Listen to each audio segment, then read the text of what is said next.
बिस्मिल्लाहिर्रहमानिर्रहीम। तमाम देखने और सुनने वालों को अस्सलाम वालेकुम। हम बिस्तरी के दौरान शादीशुदा औरत की छातियों को चूसने के 3 जबरदस्त फायदे जानने के लिए वीडियो को पूरा जरूर देखें और चैनल को सब्सक्राइब जरूर कर दें। मोहतरम नाजरीन, हम बिस्तरी के दौरान औरत को जिनसी और जिस्मानी लिहाज से गर्म और तैयार करने के लिए मर्द तरह तरह के तरीके आजमाता है, लेकिन आज की इस वीडियो में मैं आपको ऐसे 3 तरीके बताऊंगी। इन 3 तरीकों से छातियों को चूमने से औरत बहुत जल्दी गर्म हो जाती है। नंबर 1, शादीशुदा औरत की छाती चूमने और चूसने से छाती में इजाफा होता है, जिसे मर्द बहुत ज्यादा पसंद करता है।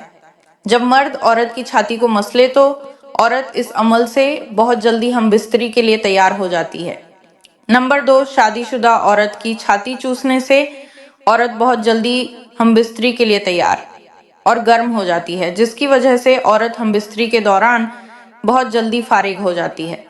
जब औरत जल्दी फारिग होती है तो इससे मर्द के दौरान हम बिस्तरी में इजाफा होता है।